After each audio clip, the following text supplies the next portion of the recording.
1 Ceper. Saat ini saya sebagai mahasiswa PPG dalam jabatan Angkatan 3 LPTK Siliwangi. Pada kesempatan ini, saya akan membuat rekaman video pembelajaran sebagai salah satu syarat uji kinerja UKM PPG dalam jabatan Angkatan 3. Pada saat ini, saya praktek di SMK Batu Jaya 1 Ceper di kelas 10. Pada hari ini, Senin 18 Oktober 2021, saya akan membawakan materi sekitar proklamasi Indonesia. Ya, prokes dulu ya, cuci tangan, dulu pakai masker dulu ya.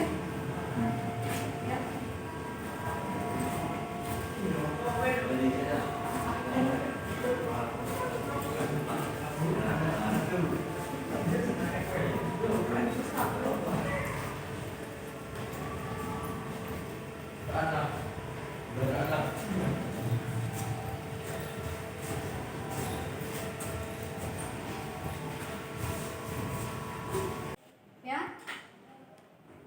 Gimana kabar kalian? Baik-baik semua? Baik. Sehat semua? Ya. Oke ya, sebelum mulai pembelajaran, marilah kita berdoa dulu ya. Yuk. Pada doa gerak. Doa, mulai.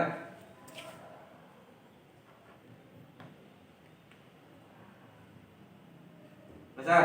Ya, kita sudah berdoa ya, kita harus selalu berdoa untuk mengawali kegiatan pembelajaran ya. Semoga dengan berdoa nanti kegiatan kedepannya kita lancar dan banyak berkah. Gitu ya. Oke, sekarang kita mulai. Kita masih diberi kesempatan, nikmat sempat, nikmat sehat, nikmat waktu ini harus kita syukuri. Karena kalau kita tidak syukur ya, sementara di sisi lain banyak teman-teman kita yang saat ini sakit, seperti kemarin saudara Injil karena sakit demam, ya udah masuk. Oke ya, insya dengan kita selalu bersyukur, maka nikmat kita akan selalu bertambah. Gitu. Sebelum mulai pembelajaran, Ibu absensi dulu ya, kehadiran kalian.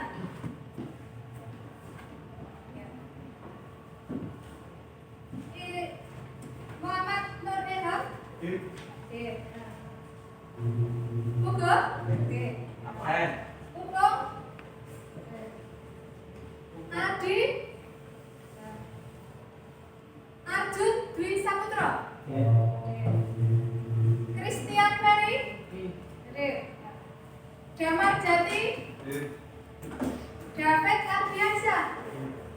Seperti yang Ibu informasikan minggu kemarin pada pertemuan sebelumnya, hari ini kita akan pembelajaran materi proklamasi. Tapi sebelumnya coba dirapikan dulu, ada sampah-sampah yang berserakan, dicek. Sudah ya, ada sampah ya, biasakan buang sampah pada tempatnya. Guru ingin tahu kemampuan awal kalian ini dimasukkan dulu mas. Ya, dikerjakan ya, alat tulisnya dikeluarkan, dikerjakan untuk mengerjakan soal pretest. Ya. Oke ya, ini hasil pretestnya Ibu kumpulkan dulu. Ya. Nah dari sini, ya ini sudah selesai ya.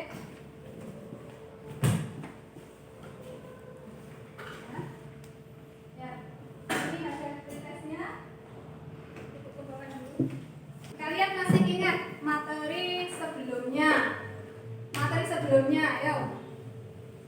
Kita sebelumnya belajar tentang masa pendudukan Jepang. Apa tuh yang kalian ketahui tentang Jepang ya coba? Negara ya? Menjajah.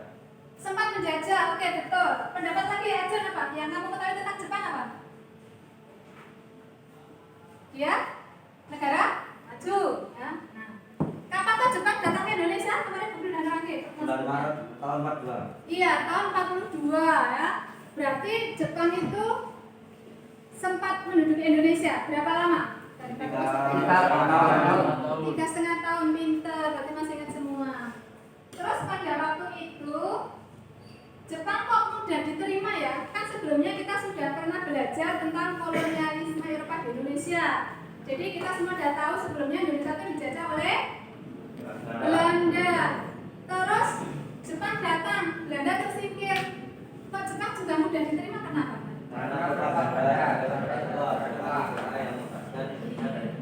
Pintar, berarti semua kalian kalian sudah belajar ya, sudah menguasai kompetensi sebelumnya ya. Misalnya gini, sebelumnya kalau Belanda itu kan tidak boleh pribumi berserikat berkumpul berorganisasi, tapi kalau Jepang justru dibuatkan beberapa organisasi. Ada yang kemarin apa?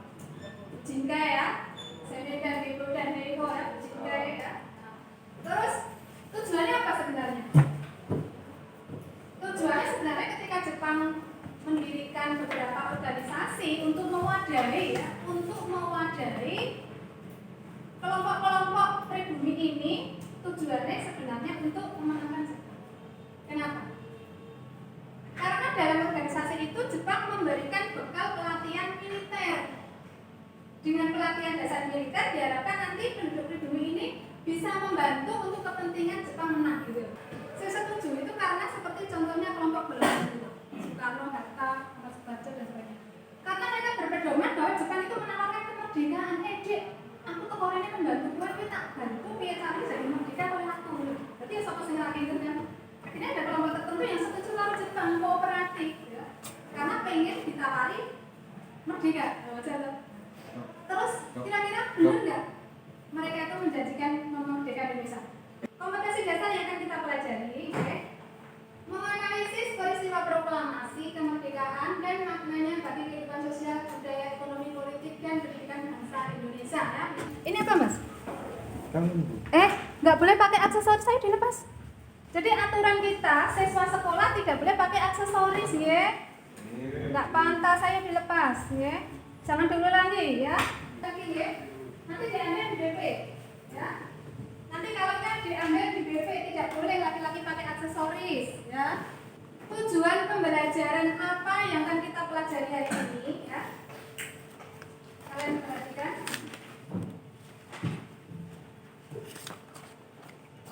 Tujuan pembelajaran kita ya sesuai indikator ya, indikator yang akan kita pelajari hari ini, mengidentifikasi menyerangnya Jepang pada sekutu, terus menganalisis perbedaan pendapat. Tadi Guru sampaikan ono sing setuju dan sing ora, berarti kelompok tua setuju, kelompok muda tidak. Nah, kita mau analisis perbedaannya itu. Terus kita juga menganalisis jalannya peristiwa Rengas Dengklok ya. 1, 2, 3 17 Agustus tahun 45. Tangannya semangat. Hari kemerdekaan kita, hari merdeka nusa dan bangsa, hari lahirnya bangsa Indonesia. Merdeka, sekali merdeka tetap merdeka. Selama air masih di kandung badan, kita tetap setia mempertahankan Indonesia. Kita tetap setia membela negara kita. Sebelumnya ya, nanti akan dibagi menjadi 4 kelompok ya, seperti yang diinformasikan di grup. Beberapa LKPD-nya juga sudah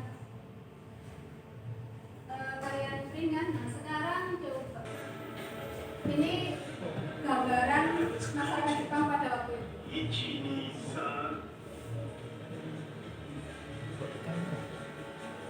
Screen did. I was wiping the desktop. That was when the bomb was dropped.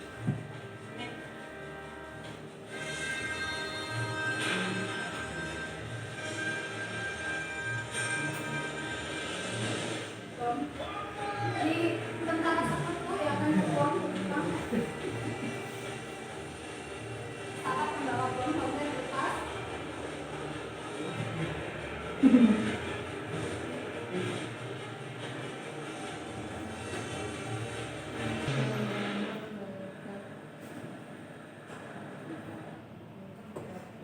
Tentara sekutu itu gabungan Amerika, Inggris, Belanda, Belgia, dan Asia.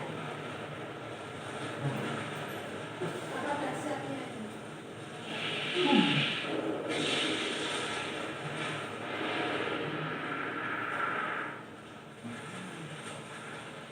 Lompal kabeh.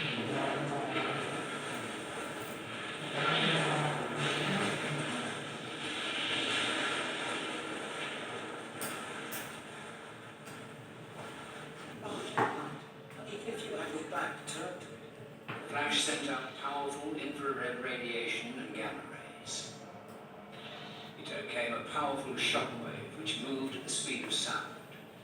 It turned everyday windows and walls into shrapnel.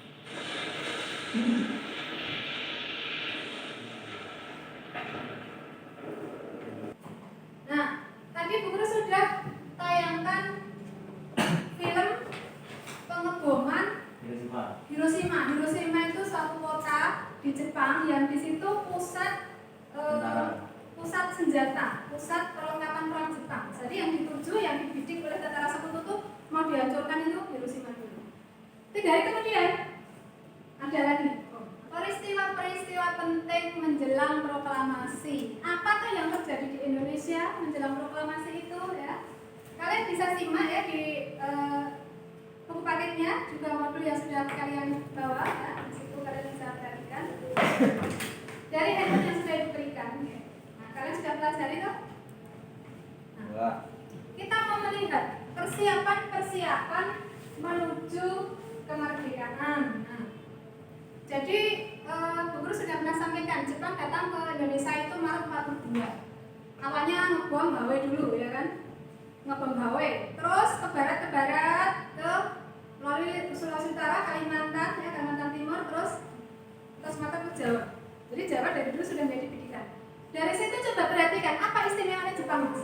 Atasnya dulu ya, 1900 itu barusan merdeka dari Rusia.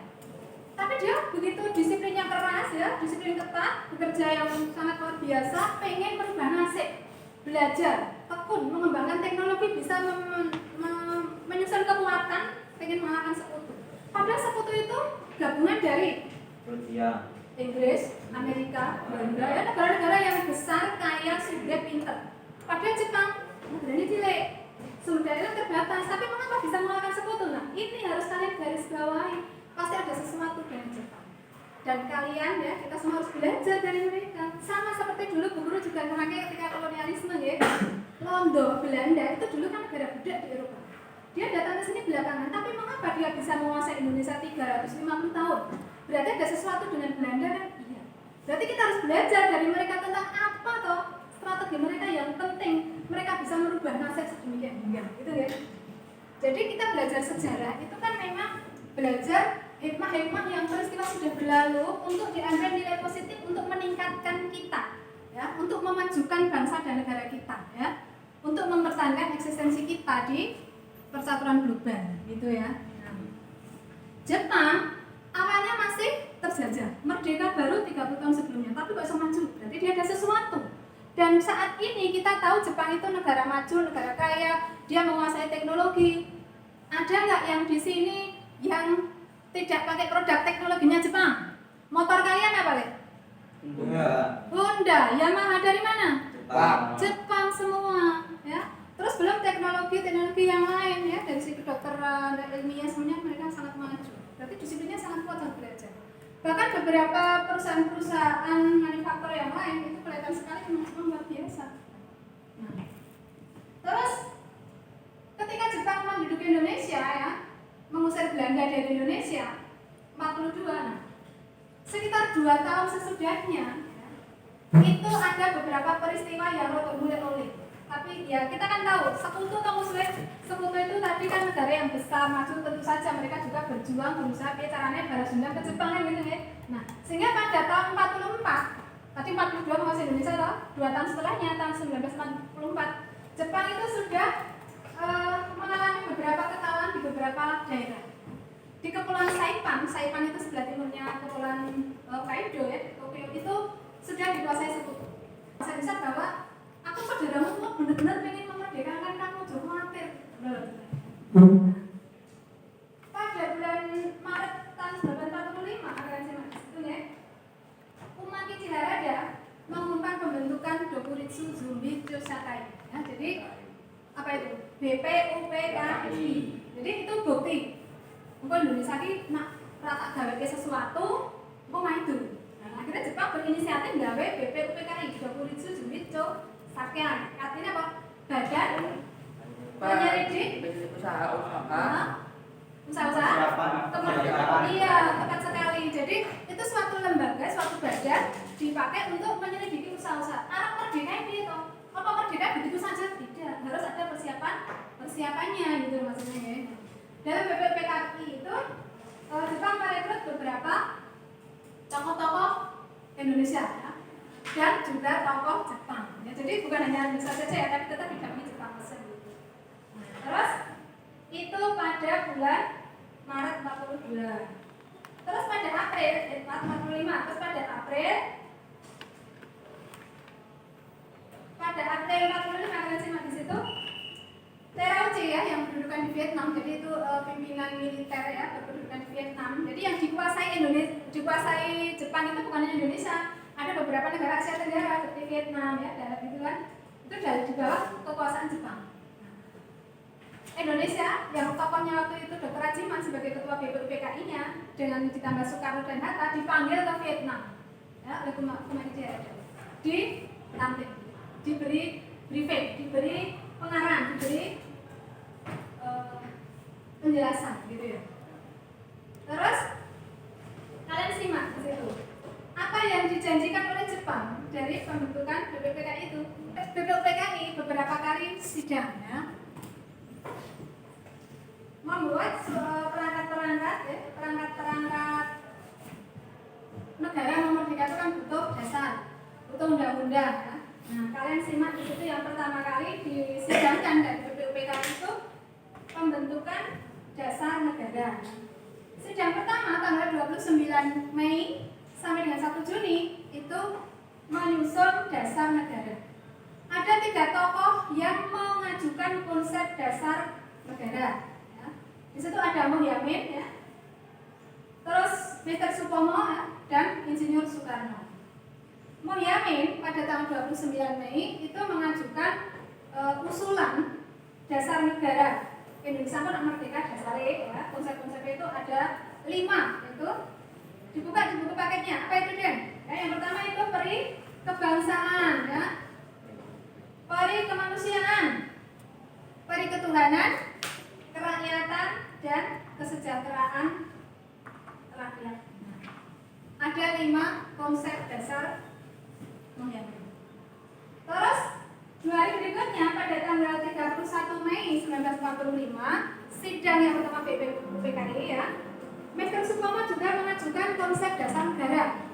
Isinya apa itu ya? Yang pertama itu persatuan ya, bagus. Terus yang kedua itu apa lagi? Kekeluargaan. Terus yang ketiga itu apa? Kesetimbangan lahir batin. Ya. Terus yang keempat itu apa? Musyawarah. Terus yang terakhir itu keadilan sosial untuk rakyat. Jadi perhatikan tanggal 29 Mei Moh Yamin usul 5 tadi. Terus 31 Mei 2 hari sesudahnya ada usulan dari Supomo. Karena perhatikan ada kemiripan ya. Terus pada hari berikutnya tanggal 1 Juni gantian yang berikutnya Insinyur Soekarno. Kalian perhatikan usulan dari Insinyur Soekarno untuk konsep dasar negara kita itu seperti apa. Perhatikan di buku itu ada ya.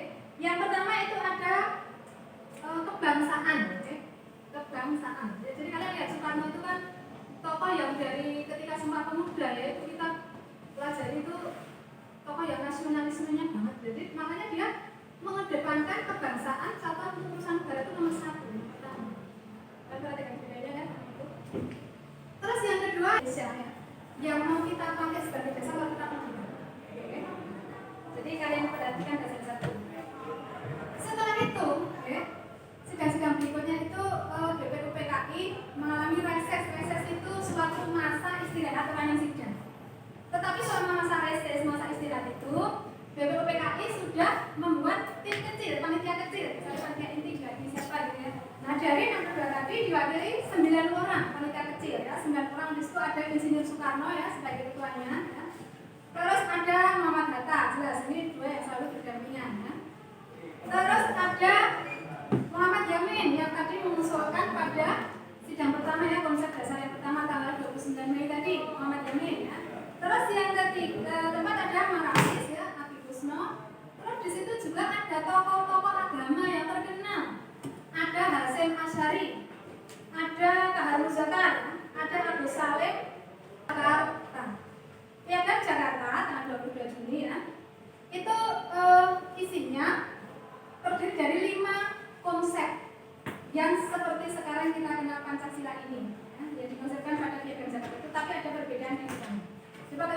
gitu. Ya Arjun, kamu sibuk aja dari tadi. Disimak Jun, ya. Terus yang ketiga, persatuan Indonesia. Kalian perhatikan sama nih dengan Pancasila ya. Terus yang keempat apa? Apa Den yang keempat Den? Kerakyatan. Dibaca itu isinya biar. Kerakyatan yang dipimpin. Iya. Betul. Nah, terus satu lagi. Apa Christian? Satu lagi. Isi piagam Jakarta. Satu lagi itu apa? Yang terakhir, keadilan sosial bagi. Iya, jadi kalau kalian perhatikan ya, isi piagam Jakarta itu kok podo karo Pancasila saat ini, tapi yang beda di mananya?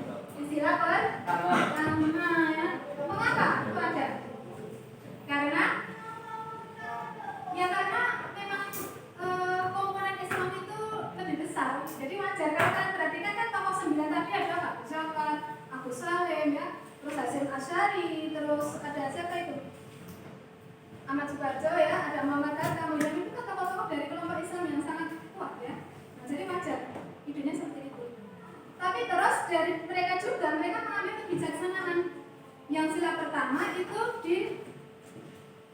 diganti, bukan ketuhanan dengan kewajiban, tapi kalimat dengan kewajiban menjalankan syariat Islam bagi pemeluknya itu diganti dengan yang maha esa. Nah, itu adalah bentuk toleransi, bentuk kebijaksanaan dari Father Founding kita untuk memikirkan bahwa Indonesia ini orang Islam top. Indonesia ini suatu primordial keberagaman ya. Dari dulu kita sudah sadar, sudah tahu Indonesia yang merupakan negara kepulauan ini ribuan ras, ribuan suku, ribuan bahasa, ribuan adat. Tidak mungkin satu top. Potensi kita yang dipisahkan antar pulau ini sudah satu potensi terpecah sendiri.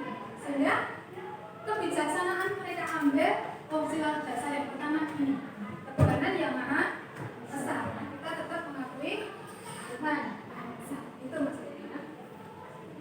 Terus dari panitia 9 tadi menghasilkan beberapa rancangan undang-undang besar, ya, diketahui oleh Soekarno. Terus juga tim pembela tanah air, ada Badan Keuangan oleh Muhammad Hatta, ya karena Hatta itu kan tokoh ekonomi yang menarik. Terus Agus Basa, terus Agus Salim dan Soekarno.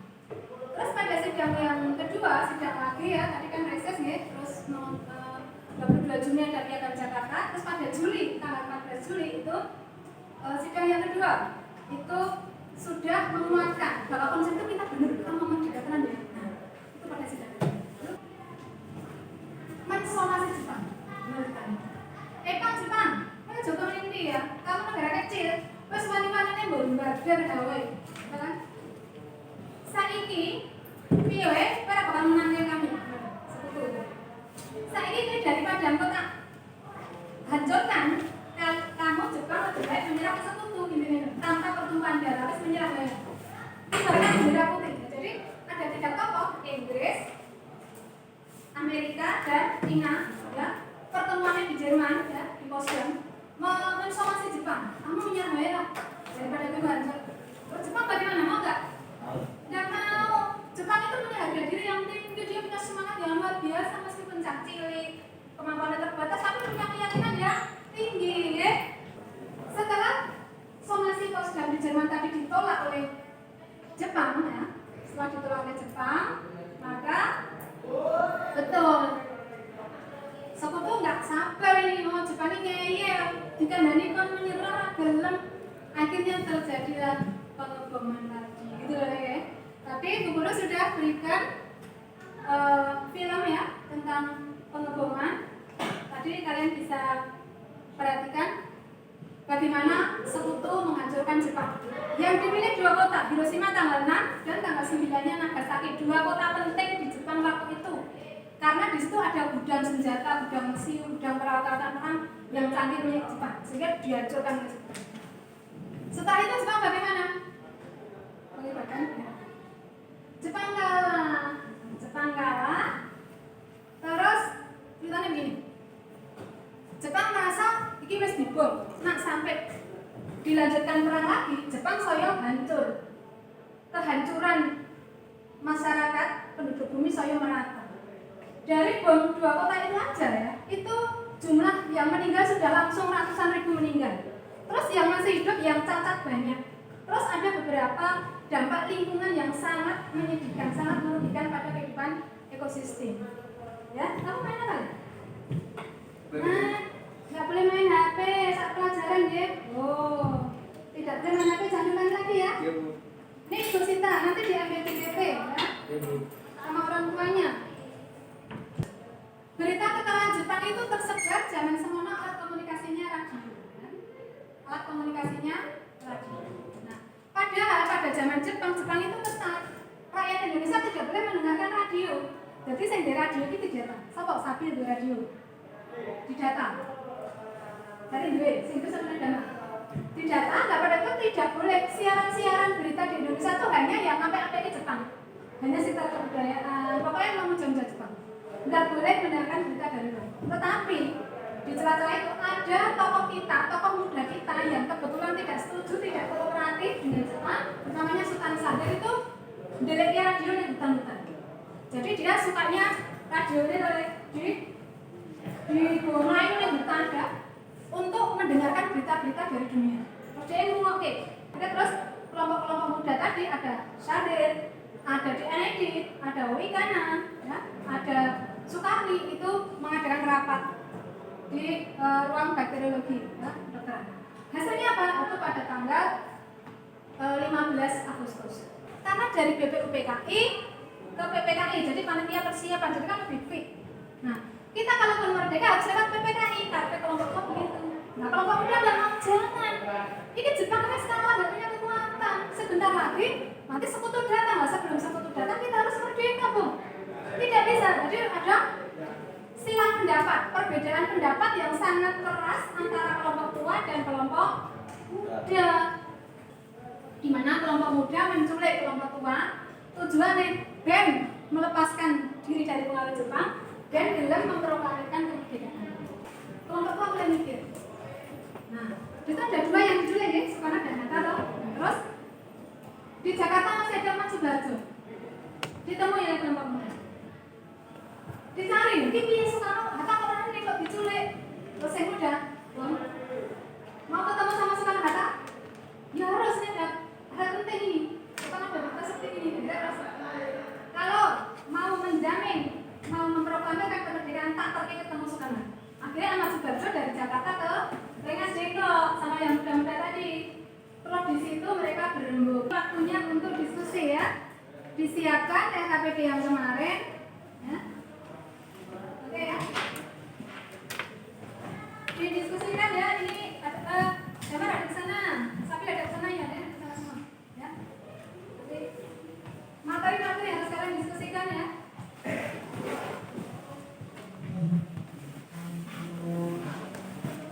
Sini, terus ini ada satu. Ya. Yuk, segera. Dampak pada perkembangan Perang Dunia II. Dampaknya pada kondisi bangsa-bangsa apa? Ya, didiskusikan. Ya. Oke. Terus yang kedua, kalian tidak permasalahan di situ. Mengapa ada perbedaan pendapat? Mengapa golongan muda membawa Soekarno Hatta ke Rengas Dengklok? Nah, mengapa? Nanti didiskusikan. Kira-kira pendapatnya sama nggak? Misalnya karena itu bensin dan kalian boleh beda pendapat ya, ditulis di situ nanti disampaikan pada kelompok lain.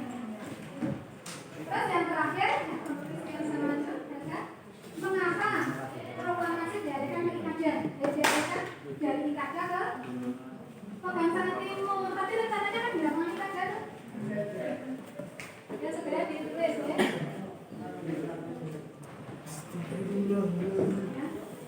Oke, sudah kemudian.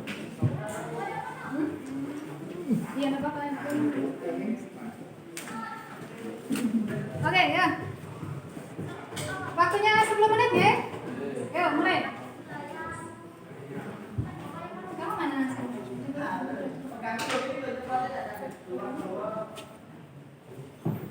Ayo Sabil, segera. Ya. Ya.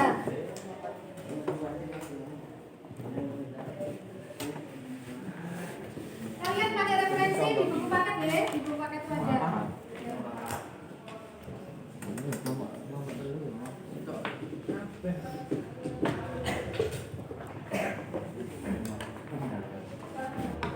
Nah, itu. Kamu sependapat nggak sama Elga? Kalau kamu lebih sependapat sama yang tua atau yang muda? Yang tua. Nih, Hasan lebih sependapat sama Hatta. Kalau Christian lebih sependapat sama yang tua. Kayak yang muda ya. Nah, beda nggak apa-apa. Berarti perbedaan pendapat itu nanti kamu diskusikan ya. Oke. Oh, kalau harus diculik. Kasih usulan ya, biar nanti Christian ya menyampaikan. Dari ketentuan resmi dan tidak berseberangan dengan Jepang.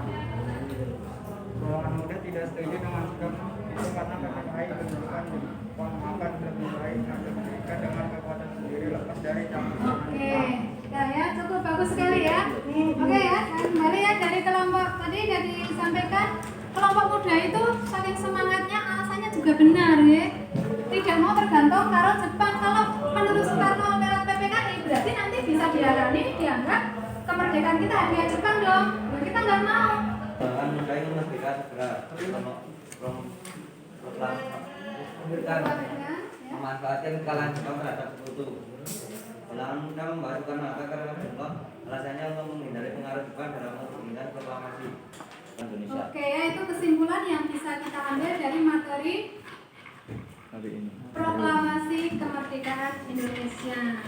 Nah, terus sekarang kita perhatikan.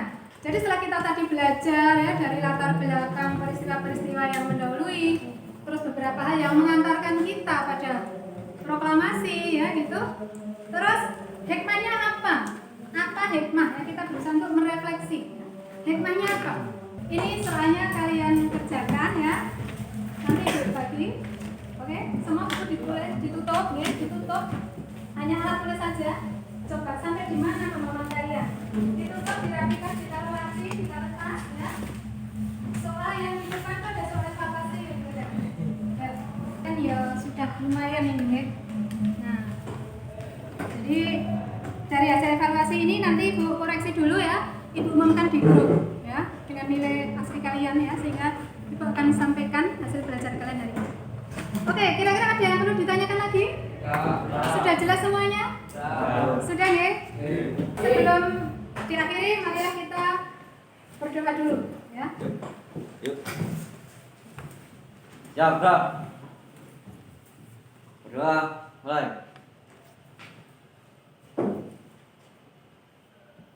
Selesai. Oke. Terima kasih. Nanti di dalam. Assalamualaikum warahmatullahi wabarakatuh. Waalaikumsalam warahmatullahi wabarakatuh. Bentar.